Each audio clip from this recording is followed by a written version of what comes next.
Chapter 18. The 12 Disciples. And when he had called unto him his 12 disciples, he gave them power against unclean spirits, to cast them out, and to heal all manner of sickness and all manner of disease. Matt 10:1. The 12 disciples represent the 12 qualities of mind which can be controlled and disciplined by man. If disciplined, they will at all times obey the command of the one who has disciplined them. These 12 qualities in man are potentials of every mind. Undisciplined, their actions resemble more the actions of a mob than they do of a trained and disciplined army. All the storms and confusions that engulf man can be traced directly to these 12 ill-related characteristics of the human mind in its present slumbering state. Until they are awakened and disciplined, they will permit every rumor and sensuous emotion to move them. When these 12 are disciplined and brought under control, the one who accomplishes this control will say to them, "Hereafter, I call you not slaves, but friends henceforth. I call you not servants, for the servant knoweth not what his Lord doeth. But I have called you friends, for all things that I have heard of my Father I have made known unto you." John 15:15. He knows that from that moment on, each acquired disciplined attribute of mind will befriend and protect him. The names of the 12 qualities reveal their natures. These names are not given to them until they are called to discipleship. They are Simon, who was later surnamed Peter; Andrew, James, John, Philip, Bartholomew, Thomas, Matthew, James the son of Alphaeus, Thaddeus, Simon the Canaanite, and Judas. Matthew 10, Mark 1, Mark 3, Luke 6. The first quality to be called and disciplined is Simon, or the attribute of hearing. This faculty, when lifted to the level of a disciple, permits only such impressions to reach consciousness as those which his hearing has commanded him to let enter. No matter what the wisdom of man might suggest, or the evidence of his senses convey, if such suggestions and ideas are not in keeping with that which he hears, he remains unmoved. This one has been instructed by his Lord and made to understand that every suggestion he permits to pass his gate will, on reaching his Lord and master his consciousness, leave its impression there, which impression must in time become an expression. The instruction to Simon is that he should permit only dignified and honorable visitors or impressions to enter the house consciousness of his Lord.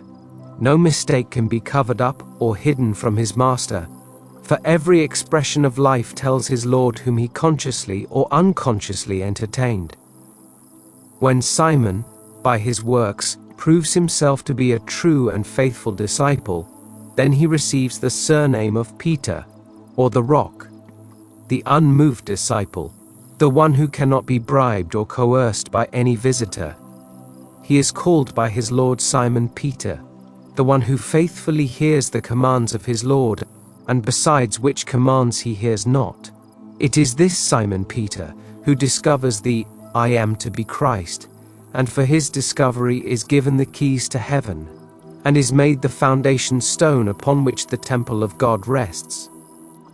Buildings must have firm foundations, and only the disciplined hearing can, on learning that the I am is Christ, remain firm and unmoved in the knowledge that I am Christ, and beside me there is no Savior. The second quality to be called to discipleship is Andrew, or courage. As the first quality, faith in oneself, is developed, it automatically calls into being its brother, courage. Faith in oneself, which asks no man's help but quietly and alone, appropriates the consciousness of the quality desired, and, in spite of reason, or the evidence of his senses to the contrary, continues faithful, patiently waiting in the knowledge that his unseen claim, if sustained, must be realized. Such faith develops a courage and strength of character that are beyond the wildest dreams of the undisciplined man, whose faith is in things seen.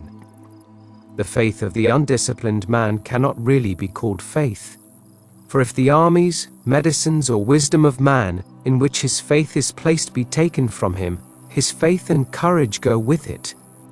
But from the disciplined one the whole world could be taken, and yet he would remain faithful in the knowledge that the state of consciousness in which he abides must in due season embody itself. This courage is Peter's brother Andrew, the disciple, who knows what it is to dare, to do, and to be silent. The next two, third and fourth, who are called, are also related. These are the brothers, James and John, James the just, the righteous judge, and his brother John, the beloved. Justice, to be wise, must be administered with love, ever turning the other cheek, and at all times returning good for evil, love for hate, non-violence for violence. The disciple James, symbol of a disciplined judgment, must, when raised to the high office of a supreme judge, be blindfolded that he may not be influenced by the flesh nor judge after the appearances of being. Disciplined judgment is administered by one who is not influenced by appearances. The one who has called these brothers to discipleship continues faithful to his command to hear only that which he has been commanded to hear, namely, the good. The man who has this quality of his mind disciplined is incapable of hearing and accepting as true anything, either of himself or another, which does not on the hearing fill his heart with love. These two disciples or aspects of the mind are one and inseparable when awakened. Such a disciplined one forgives all men for being that which they are. He knows as a wise judge that every man perfectly expresses that which he is, as man, conscious of being. He knows that upon the changeless foundation of consciousness, all manifestation rests, that changes of expression can be brought about only through changes of consciousness. With neither condemnation nor criticism, these disciplined qualities of the mind permit everyone to be that which he is.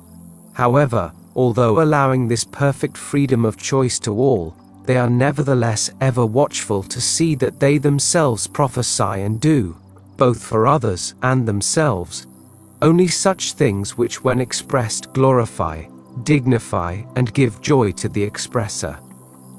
The fifth quality called to discipleship is Philip. This one asks to be shown the Father. The awakened man knows that the Father is the state of consciousness in which man dwells, and that this state or Father can be seen only as it is expressed. He knows himself to be the perfect likeness or image of that consciousness with which he is identified. So he declares, "No man has at any time seen my Father, but I, the Son, who dwelleth in his bosom, have revealed him. No one has seen God at any time, the only begotten God who is in the bosom of the Father. He has explained him." John 1:18. Therefore, when you see me, the Son, you see my Father, for I come to bear witness of my Father. If ye had known me, ye should have known my Father also, and from henceforth ye know him, and have seen him. John 14:7. Have I been so long time with you, and yet hast thou not known me, Philip? He that hath seen me hath seen the Father. And how sayest thou then, shew us the Father? Believest thou not that I am in the Father, and the Father in me? The words that I speak unto you I speak not of myself, but the Father that dwelleth in me, he doeth the works. Believe me that I am in the Father, and the Father in me, or else believe me for the very works' sake. John 14:9-11. I and my Father, consciousness and its expression, God and man, are one. This aspect of the mind, when disciplined, persists until ideas, ambitions, and desires become embodied realities. This is the quality which states, "Yet in my flesh shall I see God." Job 19:26. It knows how to make the word flesh. John 1:14, how to give form to the formless. The sixth disciple is called Bartholomew. This quality is the imaginative faculty, Which quality of the mind when once awake distinguishes one from the masses? An awakened imagination places the one so awakened head and shoulders above the average man, giving him the appearance of a beacon light in a world of darkness. No quality so separates man from man as does the disciplined imagination. This is the separation of the wheat from the chaff. Those who have given most to society are our artists, scientists, inventors, and others with vivid imaginations. Should a survey be made to determine the reason why so many seemingly educated men and women fail in their after-college years? Or should it be made to determine the reason for the different earning powers of the masses? There would be no doubt but that imagination played the important part. Such a survey would show that it is imagination which makes one a leader, while the lack of it makes one a follower. Instead of developing the imagination of man, our educational system oftentimes stifles it by attempting to put into the mind of man the wisdom he seeks. It forces him to memorize a number of textbooks which, all too soon, are disproved by later textbooks. Education is not accomplished by putting something into man. Its purpose is to draw out of man the wisdom which is latent within him. May the reader call Bartholomew to discipleship, for only as this quality is raised to discipleship will you have the capacity to conceive ideas that will lift you beyond the limitations of man. The seventh is called Thomas. This disciplined quality doubts or denies every rumor and suggestion that are not in harmony with that which Simon Peter has been commanded to let enter. The man who is conscious of being healthy, not because of inherited health, diets, or climate, but because he is awakened and knows the state of consciousness in which he lives, will, in spite of the conditions of the world, continue to express health. He could hear, through the press, radio, and wise men of the world, that a plague was sweeping the earth, and yet he would remain unmoved and unimpressed. Thomas, the doubter, when disciplined, would deny that sickness or anything else which was not in sympathy with the consciousness to which he belonged had any power to affect him. This quality of denial, when disciplined, protects man from receiving impressions that are not in harmony with his nature. He adopts an attitude of total indifference to all suggestions that are foreign to that which he desires to express. Disciplined denial is not a fight or a struggle but total indifference. Matthew the 8th is the gift of God. This quality of the mind reveals man's desires as gifts of God. The man who has called this disciple into being knows that every desire of his heart is a gift from heaven, and that it contains both the power and the plan of its self-expression. Such a man never questions the manner of its expression. He knows that the plan of expression is never revealed to man, for God's ways are past finding out. Romans 11:33. He fully accepts his desires as gifts already received, and goes his way in peace, confident that they shall appear. The ninth disciple is called James, the son of Alphaeus. This is the quality of discernment. A clear and ordered mind is the voice which calls this disciple into being. This faculty perceives that which is not revealed to the eye of man. This disciple judges not from appearances, for it has the capacity to function in the realm of causes and so is never misled by appearances.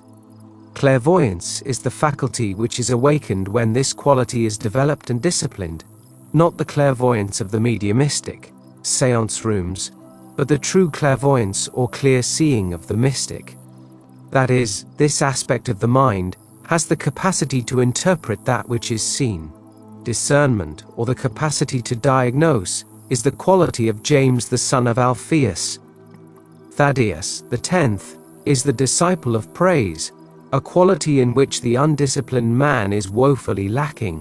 When this quality of praise and thanksgiving is awake within man, he walks with the words, "Thank you, Father," ever on his lips. He knows that his thanks for things not seen opens the windows of heaven and permits gifts beyond his capacity to receive to be poured upon him. The man who is not thankful for things received is not likely to be the recipient of many gifts from the same source. Until this quality of the mind is disciplined, man will not see the desert blossom as the rose. Praise and thanksgiving are to the invisible gifts of God one's desires what rain and sun are to the unseen seeds in the bosom of the earth. The 11th quality called is Simon of Canaan. A good key phrase for this disciple is hearing good news. Simon of Canaan, or Simon from the land of milk and honey, when called to discipleship, is proof that the one who calls this faculty into being has become conscious of the abundant life. He can say with the psalmist David, "Thou preparest a table before me in the presence of mine enemies. Thou anointest my head with oil. My cup runneth over." Psalm 23:5. This disciplined aspect of the mind is incapable of hearing anything other than good news, and so is well qualified to preach the gospel, or good spell. The 12th and last of the disciplined qualities of the mind is called Judas. When this quality is awake, man knows that he must die to that which he is before he can become that which he desires to be. So it is said of this disciple that he committed suicide, which is the mystic's way of telling the initiated that Judas is the disciplined aspect of detachment. This one knows that his I am or consciousness is his savior, so he lets all other saviors go. This quality, when disciplined, gives one the strength to let go. The man who is called Judas into being has learned how to take his attention away from problems or limitations and to place it upon that which is the solution or savior. Except ye be born again, you cannot in any wise enter the kingdom of heaven. Truly, truly, I say to you, unless one is born again, he cannot see the kingdom of God. John 3:3. No greater love hath man than this, that he give his life for a friend. Greater love hath no man than this, that a man lay down his life for his friends. John 15:13. When man realizes that the quality desired, if realized, would save and befriend him, he willingly gives up his life-present conception of himself for his friend by detaching his consciousness from that which he is conscious of being, and assuming the consciousness of that which he desires to be. Judas, the one whom the world in its ignorance has blackened, will, when man awakes from his undisciplined state, be placed on high, for God is love, and no greater love has a man than this, that he lay down his life for a friend. Until man lets go of that which he is now conscious of being, he will not become that which he desires to be, and Judas is the one who accomplishes this through suicide or detachment. These are the 12 qualities which were given to man in the foundation of the world. Man's duty is to raise them to the level of discipleship. When this is accomplished, man will say, I have finished the work which thou gavest me to do. I have glorified thee on earth, and now, O Father, glorify thou me with thine own self with the glory which I had with thee before the world was. John 17:4-5. Chapter 19. Liquid Light. In him we live and move, and have our being. Acts 17:28. Psychically, this world appears as an ocean of light containing within itself all things, including man, as pulsating bodies enveloped in liquid light. The biblical story of the flood, Genesis 6-8, is the state in which man lives. Man is actually inundated in an ocean of liquid light, in which countless numbers of light beings move. The story of the flood is really being enacted today. Man is the ark containing within himself the male-female principles of every living thing. The dove or idea which is sent out to find dry land is man's attempt to embody his ideas. Man's ideas resemble birds in flight, like the dove in the story, returning to man without finding a place to rest. If man will not let such fruitless searches discourage him, one day the bird will return with a green spring. After assuming the consciousness of the thing desired, he will be convinced that it is so, and he will feel and know that he is that which he has consciously appropriated, even though it is not yet confirmed by his senses. One day man will become so identified with his conception that he will know it to be himself, and he will declare, I am that which I desire to be, I am that I am. He will find that, as he does so, he will begin to embody his desire. The dove, or desire, will this time find dry land, thereby realizing the mystery of the Word made flesh. Everything in the world is a crystallization of this liquid light. I am the light of the world. John 8:12, John 9:5, John 12:46. Your awareness of being is the liquid light of the world, which crystallizes into the conceptions you have of yourself. Your unconditioned awareness of being first conceived itself in liquid light, which is the initial velocity of the universe. All things, from the highest to the lowest vibrations or expressions of life, are nothing more than the different vibrations of velocities of this initial velocity. Gold, silver, iron, wood, flesh, etc., are only different expressions or velocities of this one substance, liquid light. All things are crystallized liquid light. The differentiation or infinity of expression is caused by the conceiver's desire to know himself. Your conception of yourself automatically determines the velocity necessary to express that which you have conceived yourself to be.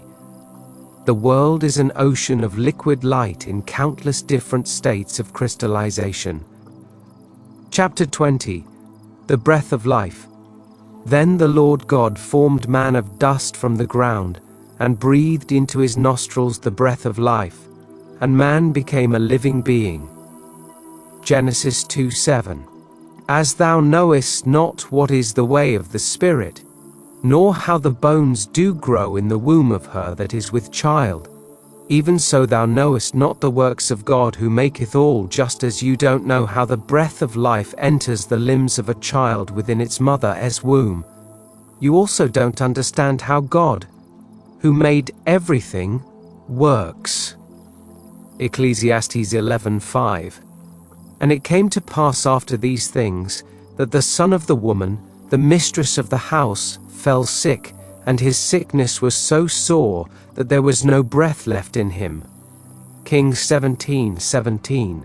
And he Elisha went up, and lay upon the child, and put his mouth upon his mouth, and his eyes upon his eyes, and his hands upon his hands, and stretched himself upon the child, and the flesh of the child waxed warm. Kings 4:34. But after the 3.5 days, the breath of life from God came into them, and they stood on their feet, and great fear fell upon those who were watching them. Revelation 11:11. Did the prophet Elijah and/or Elisha really restore to life the dead child of the widow? This story, along with all the other stories of the Bible, is a psychological drama which takes place in the consciousness of man. The widow symbolizes every man and woman in the world. The dead child represents the frustrated desires and ambitions of man, while the prophet, Elijah and/or Elisha, symbolizes the God power within man, or man's awareness of being. The story tells us that the prophet took the dead child from the widow's bosom and carried him into an upper room. As he entered this upper room, he closed the door behind them, placing the child upon a bed. He breathed life into him. Returning to the mother, he gave her the child and said, "Woman, thy son liveth. See, thy son liveth." Kings 17:23 and Kings 4:36. Man's desires can be symbolized as the dead child. The mere fact that he desires is positive proof that the thing desired is not yet a living reality in his world. He tries in every conceivable way to nurse this desire into reality, to make it live, but finds in the end that all attempts are fruitless. Most men are not aware of the existence of the infinite power within themselves as the prophet. They remain indefinitely with a dead child in their arms, not realizing that the desire is the positive indication of limitless capacities for its fulfillment. Let man once recognize that his consciousness is a prophet who breathes life into all that he is conscious of being, and he will close the door of his senses against his problem and fix his attention solely on that which he desires, knowing that by so doing, his desires are certain to be realized. He will discover recognition to be the breath of life, for he will perceive, as he consciously claims himself to be now expressing or possessing all he desires to be or to have, that he will be breathing the breath sick of life into his desire. The quality claimed for the desire in a way unknown to him will begin to move and become a living reality in his world. Yes, the prophet Elijah and/or Elisha lives forever, as man's limitless consciousness of being, the widow as his limited consciousness of being, and the child as that which he desires to be. Chapter 21. Daniel in the lion's den. Thy God whom thou servest continually, he will deliver thee. Daniel 6:16. The story of Daniel is the story of every man. It is recorded that Daniel, while locked in the lion's den, turned his back upon the hungry beasts, and with his vision turned toward the light coming from above, he prayed to the one and only God. The lions, who were purposely starved for the feast, remained powerless to hurt the prophet. Daniel's faith in God was so great that it finally brought about his freedom and his appointment to a high office in the government of his country. Daniel 6:13-28. This story was written for you to instruct you in the art of freeing yourself from any problem or prison in the world. Most of us, on finding ourselves in the lion's den, would be concerned only with the lions. We would not be thinking of any other problem in the whole wide world but that of lions. Yet we are told that Daniel turned his back upon them and looked toward the light that was God. If we could follow the example of Daniel while threatened with any dire disaster such as lions, poverty, or sickness, if, like Daniel, we could remove our attention to the light that is God, our solutions would be similarly simple. For example, if you were imprisoned, no man would need to tell you that what you should desire is freedom. Freedom, or rather the desire to be free, would be automatic. The same would be true if you found yourself sick, or in debt, or in any other predicament. Lions represent seemingly insoluble situations of a threatening nature. Every problem automatically produces its solution in the form of a desire to be free from the problem. Therefore, turn your back upon your problem and focus your attention upon the desired solution by already feeling yourself to be that which you desire. Continue in this belief, and you will find that your prison wall will disappear as you begin to express that which you have become conscious of being. I have seen people apparently hopelessly in debt apply this principle, and, in but a very short time, debts that were mountainous were removed. I have also seen those whom doctors had given up as uncurable apply this principle, and, in an incredibly short time, their so-called incurable disease vanished and left no scar. Look upon your desires as the spoken words of God, and every word of prophecy of that which you are capable of being. Do not question whether you are worthy or unworthy to realize these desires. Accept them as they come to you. Give thanks for them as though they were gifts. Feel happy and grateful for having received such wonderful gifts, then go your way in peace. Such simple acceptance of your desires is like the dropping of fertile seed into an ever-prepared soil.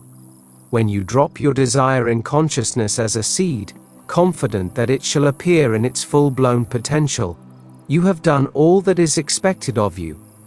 To be worried or concerned about the manner of their unfoldment is to hold these fertile seeds in a mental grasp, and, therefore, to prevent them from really maturing to full harvest. Don't be anxious or concerned as to results. Results will follow just as surely as day follows night. Have faith in this planting until the evidence is manifest to you that it is so. Your confidence in this procedure will pay great rewards. You wait but a little while in the consciousness of the thing desired, then suddenly, and when you least expect it, the thing felt becomes your expression.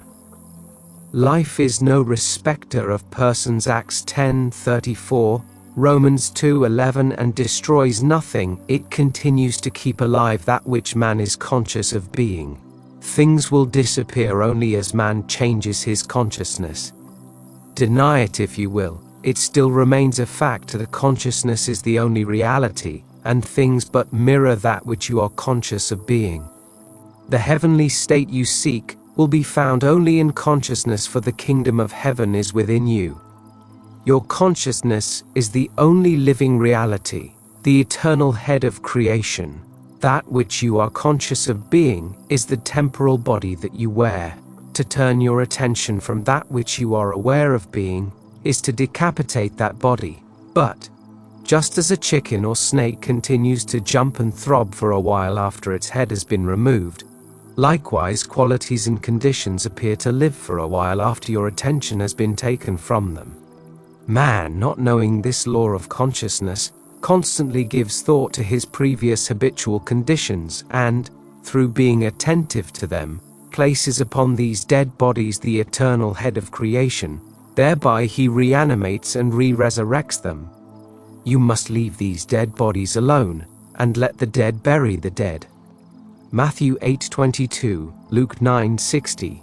Man, having put his hand to the plough, that is, after assuming the consciousness of the quality desired, by looking back, can only defeat his fitness for the kingdom of heaven. Luke 9:62.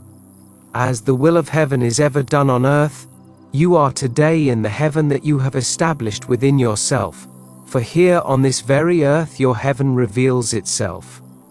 The kingdom of heaven really is at hand. Now is the accepted time. Chapter 22, Fishing. They went forth, and entered into a ship, and that night they caught nothing. John 21:3. And he said unto them, Cast the net on the right side of the ship, and ye shall find. They cast therefore, and now they were not able to draw it for the multitude of fishes. John 21:6. It is recorded that the disciples fished all night and caught nothing. Then Jesus appeared upon the scene and told them to cast their nets again, but, this time, to cast them on the right side. Peter obeyed the voice of Jesus, and cast his nets once more into the waters, where but a moment before the water was completely empty of fish. The nets almost broke with the number of the resulting catch. John 21:3-6. Man, fishing all through the night of human ignorance, attempts to realize his desires through effort and struggle, only to find in the end that his search is fruitless. When man discovers his awareness of being to be Christ Jesus, he will obey its voice and let it direct his fishing. He will cast his hook on the right side, he will apply the law in the right manner, and will seek in consciousness for the thing desired. Finding it there, he will know that it will be multiplied in the world of form. The bite of the fish is followed by the play of the fish. This play, in turn, is followed by the landing of the fish. Something similar takes place in the consciousness of man as he fishes for the manifestations of life. Fishermen know that if they wish to catch big fish, they must fish in deep waters. If you would catch a large measure of life, you must leave behind you the shallow waters with its many reefs and barriers and launch out into the deep blue waters where the big ones play. To catch the large manifestations of life, you must enter into deeper and freer states of consciousness. Only in these depths do the big expressions of life live. Here is a simple formula for successful fishing. First, decide what it is you want to express or possess. This is essential. You must definitely know what you want of life before you can fish for it. After your decision is made, Turn from the world of sense, remove your attention from the problem, and place it on just being, by repeating quietly, but with feeling, I am. As your attention is removed from the world round about you, and placed upon the I am, so that you are lost in the feeling of simply being, you will find yourself slipping the anchor that tied you to the shallows of your problem, and effortlessly you will find yourself moving out into the deep. The sensation which accompanies this act is one of expansion.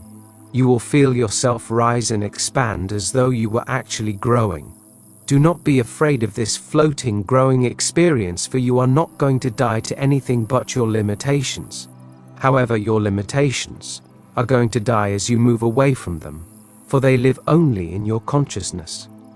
In this deep or expanded consciousness, you will feel yourself to be a mighty pulsating power, as deep and as rhythmical as the ocean.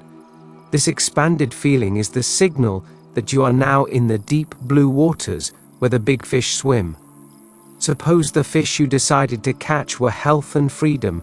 You begin to fish in this formless pulsating depth of yourself for these qualities or states of consciousness by feeling I am healthy, I am free.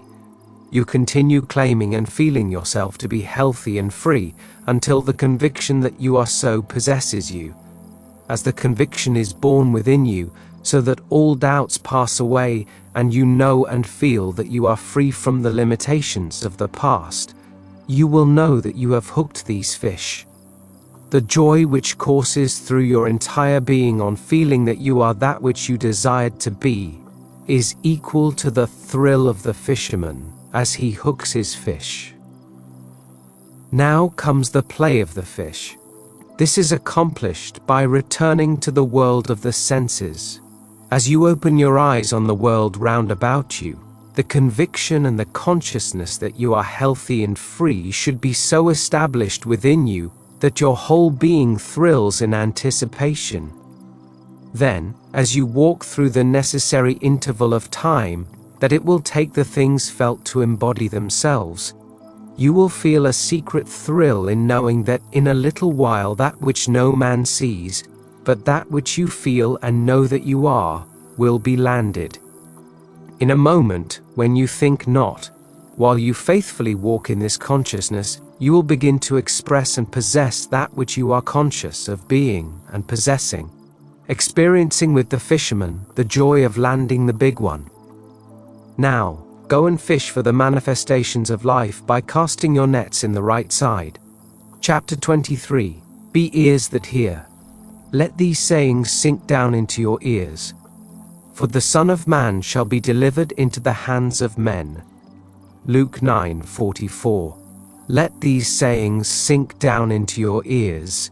For the Son of Man shall be delivered into the hands of men.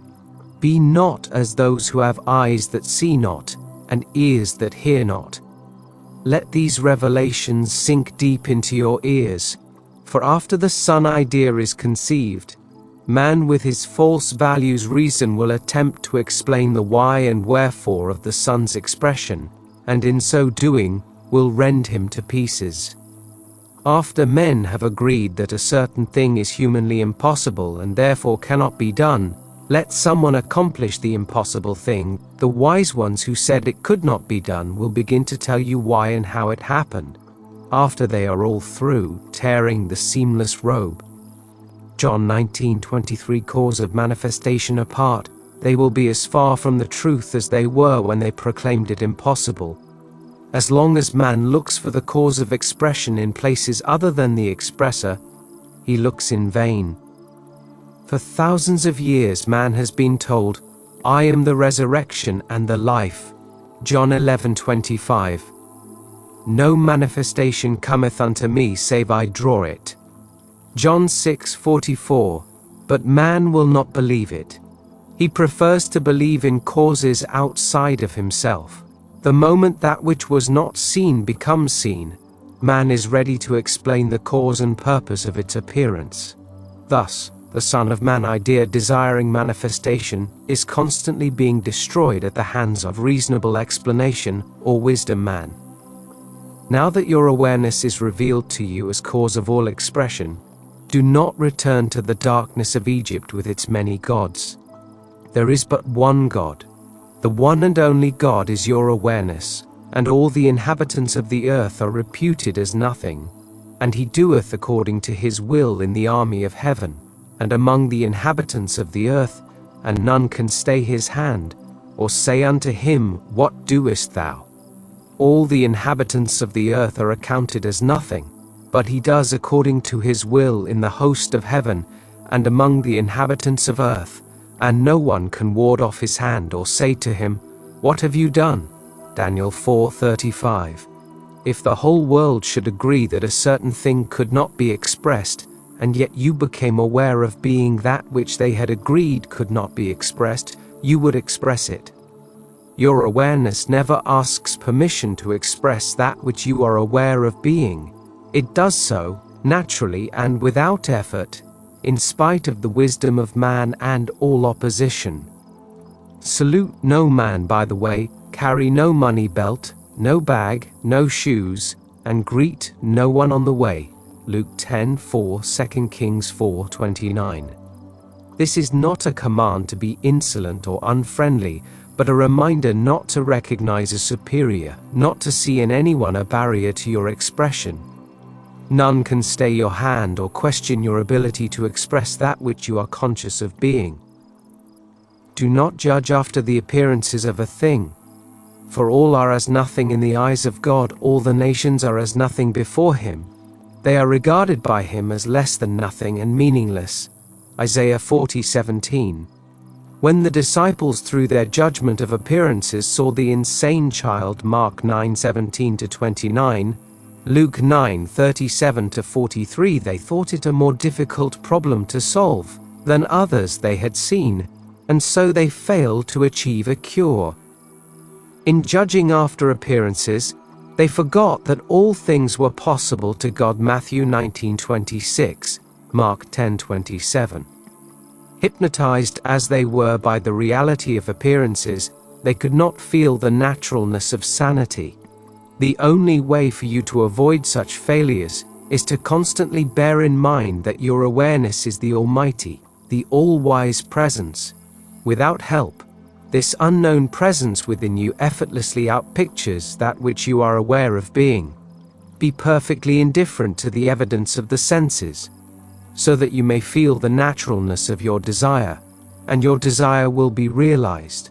Turn from appearances, and feel the naturalness of that perfect perception within yourself, a quality never to be distrusted or doubted. Its understanding will never lead you astray. Your desire is the solution of your problem. As the desire is realized, the problem is dissolved. You cannot force anything outwardly by the mightiest effort of the will. There is only one way you can command the things you want, and that is by assuming the consciousness of the things desired. There is a vast difference between feeling a thing and merely knowing it intellectually.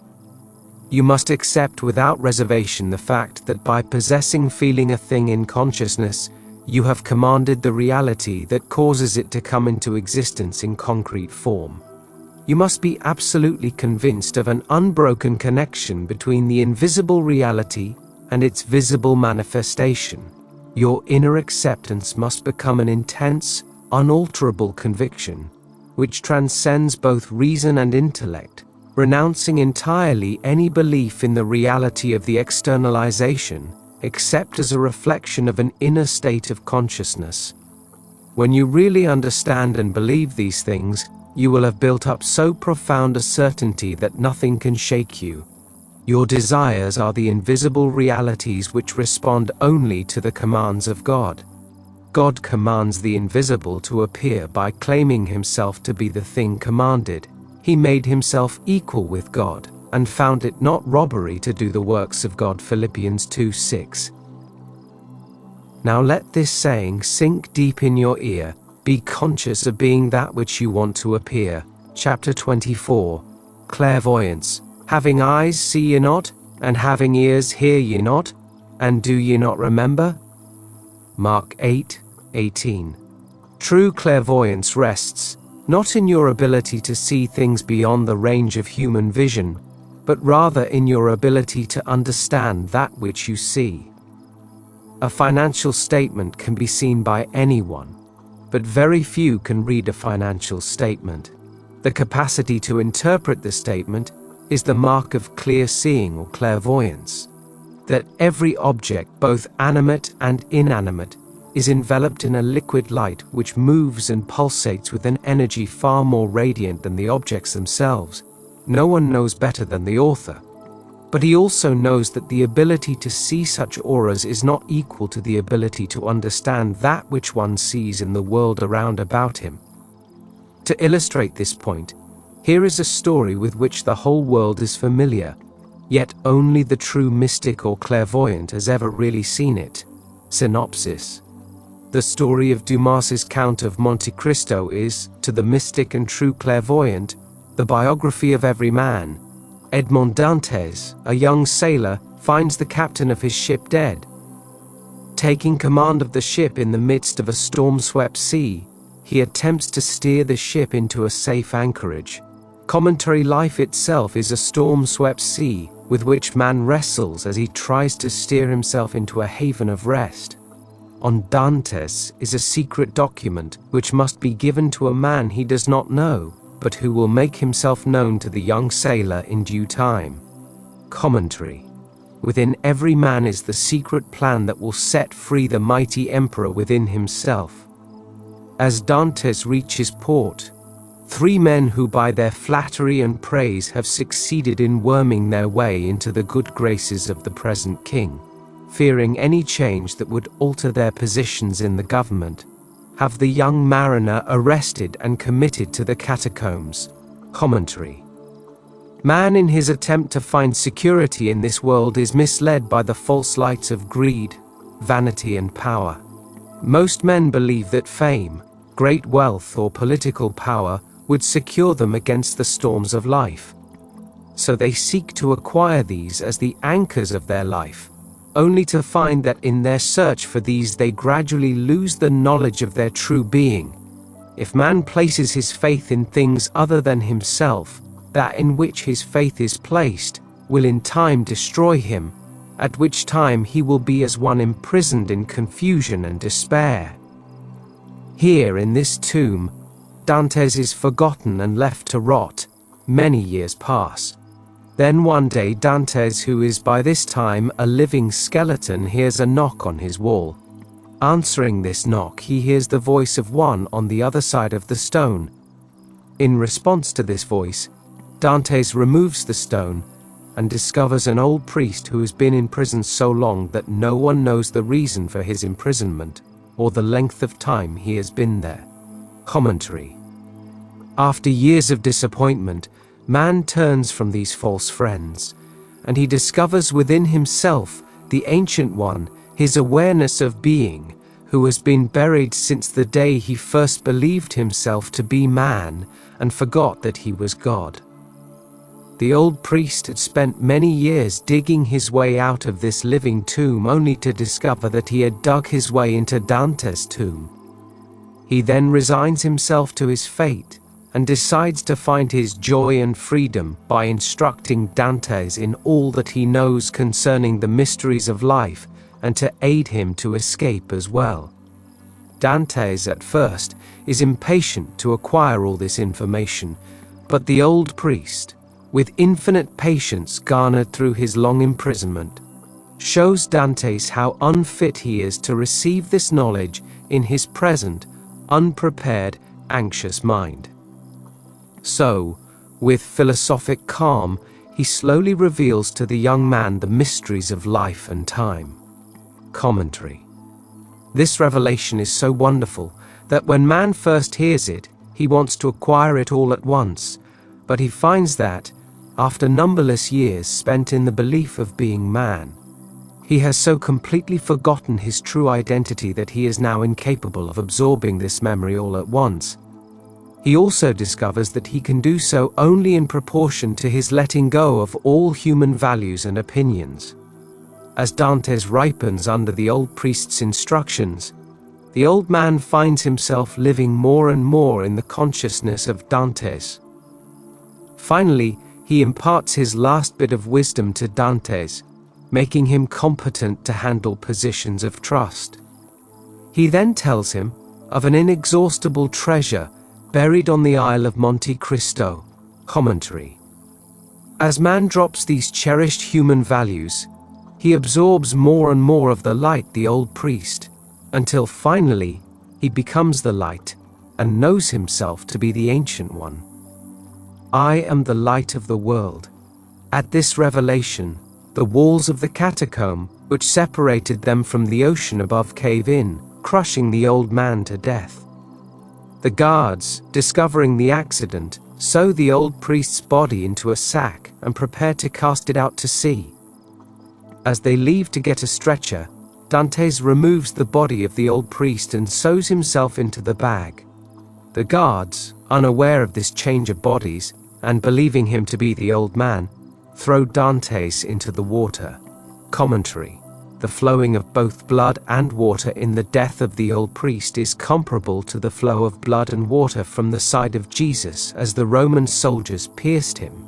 The phenomenon, which always takes place at birth, here symbolizing the birth of a higher consciousness. 8.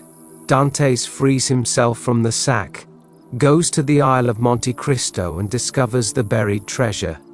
Then, armed with this fabulous wealth and this superhuman wisdom, he discards his human identity of Edmond Dantes and assumes the title of the Count of Monte Cristo.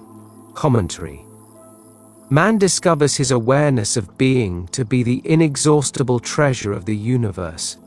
In that day, when man makes this discovery, he dies as man and awakes as God. Yes, Edmond Dantes becomes the Count of Monte Cristo. Man becomes Christ. Chapter 25, 23rd Psalm. The Lord is my shepherd, I shall not want. Commentary. My awareness is my Lord and shepherd. That which I am aware of being is the sheep that follow me. So good a shepherd is my awareness of being, it has never lost one sheep or thing that I am aware of being. My consciousness is a voice calling in the wilderness of human confusion, calling all that I am conscious of being to follow me. So well do my sheep know my voice. They have never failed to respond to my call, nor will there come a time when that which I am convinced that I am will fail to find me. I am an open door for all that I am to enter. My awareness of being is Lord and Shepherd of my life. Now I know I shall never be in need of proof, or lack the evidence of that which I am aware of being. Knowing this, I shall become aware of being great, loving, wealthy, healthy, and all other attributes that I admire. 2. He maketh me to lie down in green pastures. Commentary. My awareness of being magnifies all that I am aware of being, so there is ever an abundance of that which I am conscious of being. It makes no difference what it is that man is conscious of being, he will find it eternally springing in his world. The Lord's measure, man's conception of himself, is always pressed down, shaken together, and running over. He leadeth me beside the still waters. Commentary. There is no need to fight for that which I am conscious of being, for all that I am conscious of being shall be led to me as effortlessly as a shepherd leads his flock to the still waters of a quiet spring. He restoreth my soul, he leadeth me in the paths of righteousness for his name's sake. Commentary. Now that my memory is restored, so that I know I am the Lord and beside me there is no God, my kingdom is restored. My kingdom, which became dismembered in the day that I believed in powers apart from myself, is now fully restored. Now that I know my awareness of being is God, I shall make the right use of this knowledge by becoming aware of being that which I desire to be. Yea, though I walk through the valley of the shadow of death, I will fear no evil, for thou art with me. Thy rod and thy staff, they comfort me. Commentary. Yes, though I walk through all the confusion and changing opinions of men, I will fear no evil, for I have found consciousness to be that which makes the confusion. Having in my own case restored it to its rightful place and dignity, I shall, in spite of the confusion, outpicture that which I am now conscious of being. And the very confusion will echo and reflect my own dignity. Thou preparest a table before me in the presence of mine enemies. Thou anointest my head with oil, my cup runneth over. Commentary. In the face of seeming opposition and conflict, I shall succeed, for I will continue to outpicture the abundance that I am now conscious of being. My head consciousness will continue to overflow with the joy of being God. Surely goodness and mercy shall follow me all the days of my life, and I will dwell in the house of the Lord forever. Commentary. Because I am now conscious of being good and merciful, signs of goodness and mercy are compelled to follow me all the days of my life, for I will continue to dwell in the house or consciousness of being God good forever. Chapter 26. Gethsemane. Then cometh Jesus with them unto a place called Gethsemane, and saith unto the disciples, Sit ye here, while I go and pray yonder. Matt. 26:36. A most wonderful mystical romance is told in the story of Jesus in the Garden of Gethsemane, but man has failed to see the light of its symbology, and has mistakenly interpreted this mystical union as an agonizing experience in which Jesus pleaded in vain with his Father to change his destiny. Gethsemane is, to the mystic, the garden of creation, the place in consciousness where man goes to realize his defined objectives. Gethsemane is a compound word meaning to press out an oily substance, geth, to press out, and shemen, an oily substance. The story of Gethsemane reveals to the mystic, in dramatic symbology, the act of creation. Just as man contains within himself an oily substance which, in the act of creation, is pressed out into a likeness of himself, so he has within himself a divine principle, his consciousness, which conditions itself as a state of consciousness and without assistance, presses out or objectifies itself. A garden is a cultivated piece of ground, a specially prepared field, where seeds of the gardener's own choice are planted and cultivated. Gethsemane is such a garden, the place in consciousness where the mystic goes with his properly defined objectives. This garden is entered when man takes his attention from the world round about him and places it on his objectives. Man's clarified desires are seeds containing the power and plans of self-expression, and, like the seeds within man, these too are buried within an oily substance, a joyful, thankful attitude of mind. As man contemplates being and possessing that which he desires to be and to possess, he has begun the process of pressing out, or the spiritual act of creation. These seeds are pressed out and planted when man loses himself in a wild, mad state of joy, consciously feeling and claiming himself to be that which he formerly desired to be. Desires expressed, or pressed out, result in the passing of that particular desire. Man cannot possess a thing and still desire to possess it at one and the same time. So, as one consciously appropriates the feeling of being the thing desired, this desire to be the thing passes, is realized. The receptive attitude of mind, feeling and receiving the impression of being the thing desired, is the fertile ground or womb which receives the seed-defined objective. The seed, which is pressed out of a man, grows into the likeness of the man from whom it was pressed. Likewise, the mystical seed, your conscious claim that you are that which you heretofore desired to be, will grow into the likeness of you from whom and into whom it is pressed. Yes, Gethsemane is the cultivated garden of romance, where the disciplined man goes to press seeds of joy-defined desires out of himself into his receptive attitude of mind. there to care for and nurture them by consciously walking in the joy of being all that formerly he desired to be. Feel with the great gardener the secret thrill of knowing that things and qualities not now seen will be seen as soon as these conscious impressions grow and ripen to maturity. Your consciousness is Lord and husband, Isaiah 54:5. The conscious state in which you dwell is wife or beloved. This state made visible is your Son bearing witness of you, his father and mother, for your visible world is made in the image and likeness.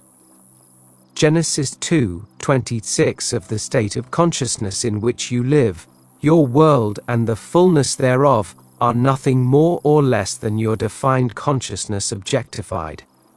Knowing this to be true, see to it that you choose well the mother of your children, that conscious state in which you live, your conception of yourself.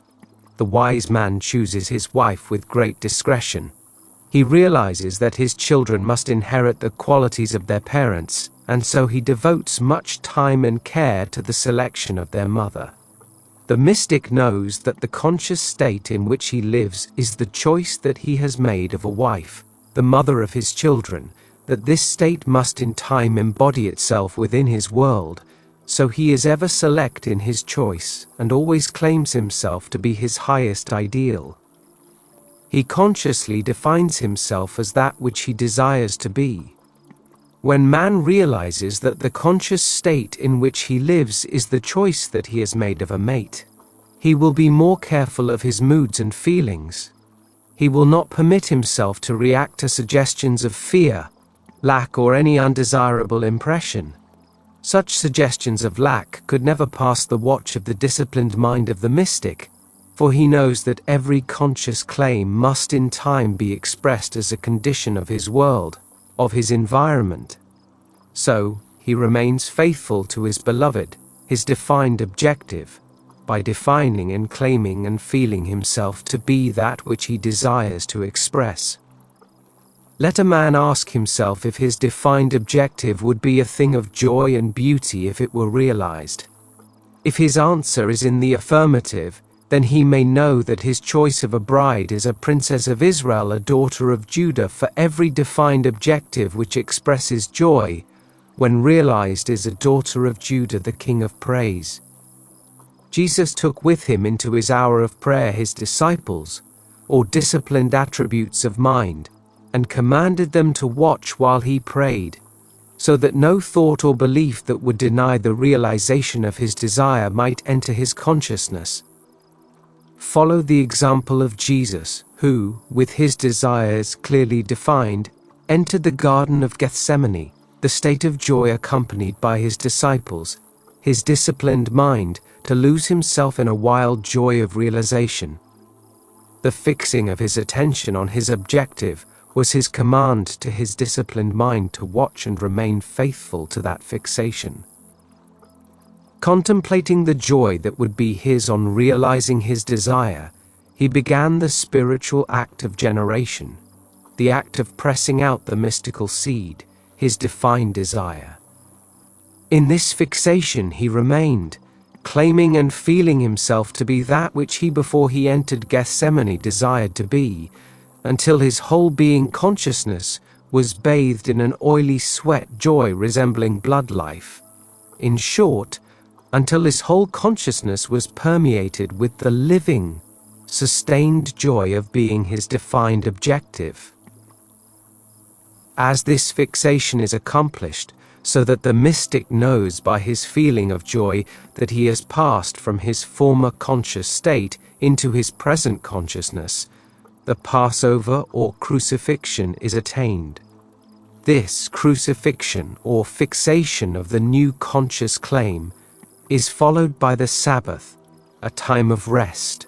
There is always an interval of time between the impression and its expression, between the conscious claim and its embodiment. This interval is called the Sabbath, the period of rest or non-effort, the day of entombment. To walk unmoved in the consciousness of being or possessing a certain state is to keep the Sabbath. The story of the crucifixion beautifully expresses this mystical stillness or rest. We are told that after Jesus cried out, "It is finished," John 19:30, he was placed in a tomb. There he remained for the entire Sabbath. When the new state or consciousness is appropriated, so you feel, by this appropriation, fixed and secure in the knowledge that it is finished, then you too will cry out, "It is finished," and will enter the tomb or Sabbath, an interval of time in which you will walk unmoved in the conviction that your new consciousness must be resurrected, made visible. Easter, the day of resurrection, falls on the first Sunday after the full moon in Aries. The mystical reason for this is simple. A defined area will not precipitate itself in the form of rain until this area reaches the point of saturation. Just so the state in which you dwell will not express itself until the whole is permeated with the consciousness that it is so. It is finished. Your defined objective is the imaginary state, just as the equator is the imaginary line across which the sun must pass to mark the beginning of spring. This state, like the moon, has no light or life of itself, but will reflect the light of consciousness, or sun. I am the light of the world. Matthew 5:14, John 8:12, John 9:5, John 12:46. I am the resurrection and the life. John 11:25. As Easter is determined by the full moon in Aries, so too is the resurrection of your conscious claim determined by the full consciousness of your claim, by actually living as this new conception. Most men fail to resurrect their objectives because they fail to remain faithful to their newly defined state until this fullness is attained. If man would bear in mind the fact that there can be no Easter or day of resurrection until after the full moon, he would realize that the state into which he has consciously passed will be expressed or resurrected only after he has remained within the state of being his defined objective. Until his whole self thrills with the feeling of actually being his conscious claim, in consciously living in this state of being it, and only in this way will man ever resurrect or realize his desire. Chapter 27. A formula for victory. Every place that the sole of your foot shall tread upon, that have I given unto you. Joshua 1:3. The majority of people are familiar with the story of Joshua capturing the city of Jericho. What they do not know is that this story is the perfect formula for victory, under any circumstances and against all odds. It is recorded that Joshua was armed only with the knowledge that every place that the sole of his foot should tread upon would be given to him, that he desired to capture or tread upon the city of Jericho, but found the walls separating him from the city impassable. It seemed physically impossible for Joshua to get beyond these massive walls and stand upon the city of Jericho. Yet, he was driven by the knowledge of the promise that, regardless of the barriers and obstacles separating him from his desires, if he could but stand upon the city, it would be given to him. The book of Joshua further records that instead of fighting this giant problem of the wall, Joshua employed the services of the harlot, Rahab, and sent her as a spy into the city. As Rahab entered her house, which stood in the midst of the city, Joshua, who was securely barred by the impassable walls of Jericho, blew on his trumpet 7 times. At the 7th blast, the walls crumbled, and Joshua entered the city victoriously. To the uninitiated, this story is senseless. To the one who sees it as a psychological drama rather than as a historical record, it is most revealing. If we would follow the example of Joshua, our victory would be similarly simple. Joshua symbolizes to you, the reader, your present state. The city of Jericho symbolizes your desire or defined objective. The walls of Jericho symbolize the obstacles between you and the realization of your objectives. The foot symbolizes the understanding. Placing the sole of the foot upon a definite place indicates fixing a definite psychological state. Rahab the spy is your ability to travel secretly or psychologically to any place in space. Consciousness knows no frontier. No one can stop you from dwelling psychologically at any point, or in any state in time or space. Regardless of the physical barriers separating you from your objective, you can, without effort or help of anyone, annihilate time, space, and barriers. Thus, you can dwell, psychologically, in the desired state. So, although you may not be able to tread physically upon a state or city, you can always tread psychologically upon any desired state. By treading psychologically, I mean that you can now, this moment, close your eyes and after visualizing or imagining a place or state other than your present one, actually feel that you are now in such a place or state. You can feel this condition to be so real that upon opening your eyes you are amazed to find that you are not physically there. A harlot, as you know, gives to all men that which they ask of her. Rahab, the harlot, symbolizes your infinite capacity to psychologically assume any desirable state without questioning whether or not you are physically or morally fit to do so. You can today capture the modern city of Jericho, or your defined objective, if you will psychologically, reenact this story of Joshua. But to capture the city and realize your desires, you must carefully follow the formula of victory as laid down in this book of Joshua.